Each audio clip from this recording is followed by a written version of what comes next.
Hey everyone, this is Teresa from Base 10 Montessori, and today I want to go over the human tendencies with you. It was pointed out to me that the Human Tendencies pamphlet by Mario Montessori isn't accessible to everybody around the world, and in fact, when I tried to look up where to buy it right now, because I have a copy of it that I had from training, but when I went to look up where people could buy it right now, I couldn't find it anywhere. So I did look on NAMTA and I couldn't find it. And then I did go to AMI USA and I did a search for it, and this is what popped up. I don't know how easy this is to buy in other places. It's not very expensive.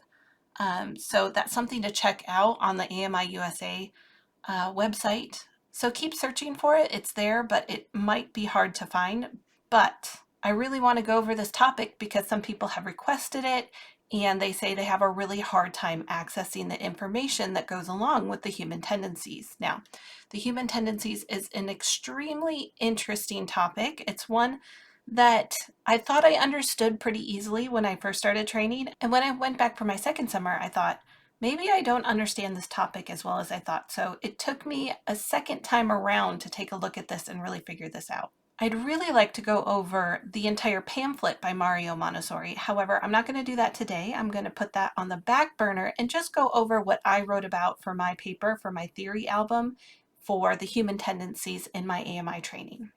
So let's take a look at Montessori's view of the human tendencies. What are human tendencies? Let's start there. And to start with understanding the human tendencies, you have to also understand that Montessori had two educational goals for children, and that is development and adaptation. So she wants them to develop mentally, physically, emotionally, and cognitively. And then her other goal is for the child to adapt to the world around them. So Mario Montessori gave us a definition of adaptation according to Maria Montessori. And for those of you who don't know, Mario Montessori is Maria Montessori's son. And he says adaptation means happiness, ease, and the sort of inner equilibrium which gives a sense of security to the child. And in order to develop and adapt, a child's basic needs must be met. And this will refer a lot to Maslow's hierarchy of needs. So if you remember what that is, that really is our starting point right there. The basic needs of humans can be discussed in context of human tendencies. So that's where we're going to start with this topic, with that basic understanding that we have basic needs as humans. So how many human tendencies are there? And this is where I got stuck in writing my paper. So my first summer, I wrote my paper on the human tendencies and I thought I understood it. It seemed pretty simple. And then I went online and I Googled it. I started looking around and I thought, geez, there's a longer list of human tendencies out there than what I had put in my paper. What's going on with this? And I had 5 basic fundamental human tendencies that I wrote about in my paper, and I wrote about adaptation, work, the mathematical mind, group orientation or community, and spiritual needs. Now, when I looked online, I found a lot of different schools, a lot of different places had much longer lists. And when I looked at these lists, really what I was seeing is that people took subcategories from these basic 5 categories and expanded them out into their own category.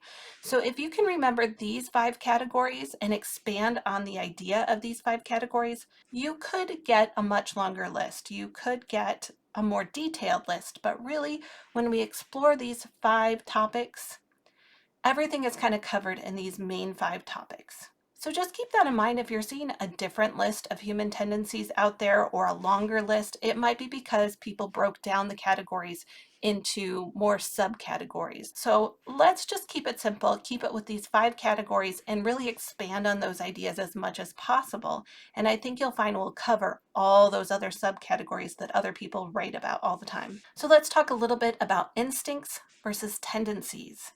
Now, Montessori wrote, the child has no awakening of instinct as the newly born animals have in the first of their contact with the world. So this means that the animal kingdom has instincts. But humans are different. We don't operate quite the same way. We have tendencies. Humans have tendencies, animals have instincts to help them adapt. Tendencies are universal and they help humans develop, adapt, and evolve. And if you compare that to the animal kingdom, that's just a little bit different, right? Instincts are more closely related to reactions to stimuli and are pre-programmed based on the genetic and hereditary composition of a species. Instincts cannot develop beyond their pre-established behaviors and, therefore, do not lead to development. So that's a pretty big difference between what humans can do with their tendencies and animals can do with their instincts. Let's talk a little bit about the characteristics of the human tendencies. Tendencies demonstrate the satisfaction the human spirit receives from fulfilling work and the inner desire for progress and achievement within the life of a person. And Mario Montessori said it means also that if the spirit is behind the work, that is, if by working satisfaction comes to the spirit, after one has finished work, one is rested, because that which the spirit wanted has been achieved. And this is what has allowed man to pursue and achieve great discoveries, and it perpetuates the forward motion of society. So we're going to see this theme of fulfilling work in the Montessori theory. This is really a cornerstone of the idea of what Montessori is all about. She really spent a lot of time talking about purposeful work. And she really noted how different that purposeful work is for the child compared to the adult. And when we're talking about, is this true, this idea of human tendencies, is this true? How do we know that this is true and not just some hypothesis? And my response to that would be, well, let's take careful observation about what's going on in the world. We can apply this idea to adults and to children, right? These tendencies are not isolated to children. And so we can think about it in terms of what is fulfilling for your life.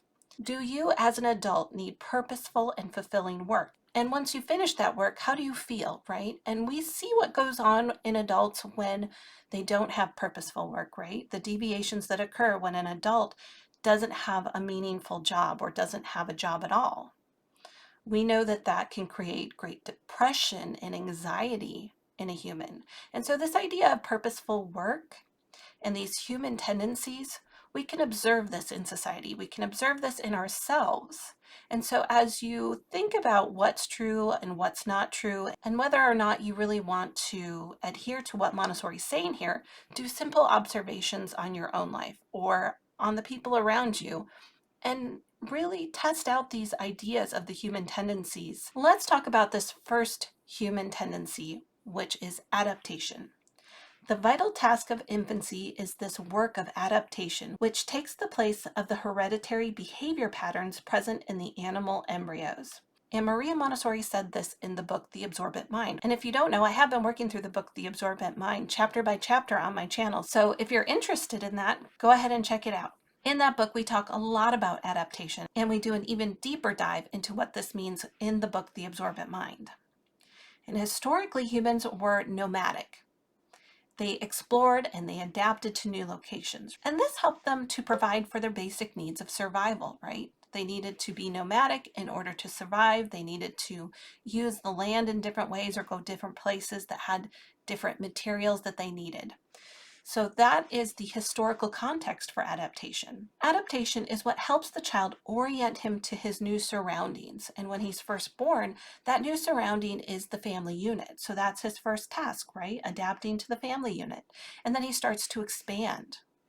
The child begins with orienting to the home environment, and then he explores outward as he develops, until finally he is in complete contact with that outside world. The next human tendency is work. Humans have a human tendency to work. Historically, man worked to survive, and he built tools with his hands to satisfy his basic needs. And this idea of working with your hands and that connection of the mind and the hands and purpose is really important to the Montessori method. We really believe in developing the hand, and we really believe that it needs to be connected with the mind, and that all of this is part of purposeful and fulfilling work, both for the child and for the adult. And historically speaking, work was often trial and error, right? It was this experience of trial and error. But this is what helps humans conquer the obstacles in their path. That trial and error experience is really important. And through persistence and repetition, man achieved his personal goals and brought society forward as a whole. The child is also born with this tendency for purposeful work. And in the Montessori environment, we talk a lot about this purposeful work in terms of trial and error. The classroom is a place for the child to try. They need to be able to make errors, and in those errors, we need to provide a control of error so the child can see what he's doing wrong and try again and correct it the next time. And part of this method of trial and error is persistence and repetition. These are important qualities that we offer in the Montessori classroom. Persistence and repetition. The pathway to perfection is repetition, right? And the child, we understand, has this desire to conquer the world. He has this desire to experience the world and to organize the world. And that is a lot of what we're doing inside the Montessori classroom. We're labeling things, we're organizing things. We understand the child has a sensitive period for order. The child has been so busy experiencing the world that now we have to give him a chance to organize it, to put it all together, to label it, to give it words, to give it a sense of meaning. And the child does not get fatigued by his work like adults do. He is both energized and rested by his work. And that's another cornerstone of the idea of work in the Montessori classroom, that this work is not work that is going to deplete a child's energy. It's something that's going to give them great rest and satisfaction. It's this almost a Zen quality. When I see a child doing a work that has really clicked with them, let's say it is just a simple pouring work. Let's say it's a 2.5-year-old child that's just pouring water back and forth and back and forth. Or maybe it is leaf polishing. Maybe they're polishing a leaf and they're doing it over and over and over again, and they're just transfixed on this experience. And that experience is not fatiguing for them. And when they finish that work, when they finally decide to finish that work and put it away, they're not exhausted. They feel rested. They feel like that work has been purposeful and they are at peace. And that's one of the beautiful things about the Montessori environment and work, is that we understand that that work is normalizing. It becomes a peaceful experience for the child. The next human tendency is the mathematical mind. Now, everything in life has a mathematical foundation, and that is a basis for the way the world works. And it's often used in such an unconscious way that it escapes everyday notice. Because of its abstract nature and its ability to blend into the daily lives of man, it can be difficult to recognize the depth to which math is used. And we use math for more than just numbers. We use math to label and analyze the world. We use math to create systems like time and numerical systems and commerce systems. Math is used for logical sequences, and you're going to see this a lot in the practical life area of the primary Montessori classroom, is that we prepare the mathematical mind through logical sequences, through order, through organization. These pre-math skills, as some of you might consider it, are really important because it is part of the mathematical mind. And the child starts with concrete mathematical experiences or impressions, and then we progress to abstract. And that's why in the primary environment with a 4-year-old, I can do addition, subtraction, multiplication, and division. I can do division with my 4-year-olds. They love it. And the reason why it works is because it is so concrete. It's so hands-on that it doesn't need to be this complicated thing. In fact, when we go to tell our story of division, we use the words sharing equally. That's something that a child that is 4 years old can really understand. My students will come up to me and say, "Hey, Miss Teresa, can we do sharing equally today?" And what they're really talking about is division. And so when we tell our story of division, we are making it concrete. We're making it something that they can really experience. But we need to offer those experiences or the child does not develop that mathematical mind, right? They're born with that tendency, but we have to develop it. And Maria Montessori said the child's mathematical tendencies may suffer from lack of opportunity, with detriment to his later progress. And so we can offer all these things, and the child will progress, but if we don't offer it, then the mathematical mind doesn't develop. So it's there, it's ready to be developed, but it has to be in the right environment. The next human tendency is community. Humans exist naturally in groups, beginning with the family unit and progressing to states and nations. Communication was created based on this tendency. So if you're thinking about where does language fit in, where does communication fit in, it really fits in with community. It's a response to community. We are born with the mechanism for language, right? We're born with speech organs. We're born with the potential for creating language, but it has to be developed. Similar to math, right? But language only exists in response to community. It only exists in response to being connected to one another, to relate to one another. So when we're talking about language, culture, and behavior, this really is about community. And you might see this on other lists of what are the human tendencies. They might break these down into separate categories, but really this falls under community. And the child is a product of his grouping, and he will orient himself based on this grouping. And it's important to keep in mind that the child will learn to assimilate the language and culture he exists within rather than those he has never experienced. And you may think that that doesn't even need to be said, that that's a really simple concept. However, if you're looking at what's going on in society, and you're looking at maybe problems that we're having in society, and we're asking, well, how do we make a change? Well, just understand that the child will learn to assimilate the language and culture he exists within. If we want the child to grow up differently, then the language and the culture and the environment around the child has to change as well. He's not going to assimilate to a culture that he's never experienced. And the last human tendency that we're going to talk about today is spiritual. And the spiritual tendency offers humans the opportunity to celebrate life in a unique way that gives meaning. This tendency offers an understanding of how the universe works, especially when something seems difficult or impossible to comprehend. The history of man demonstrates the tendency to celebrate and connect with and understand the universe in a variety of ways. And this can be religious, or it can simply be an exploration of what is not yet understood about the universe.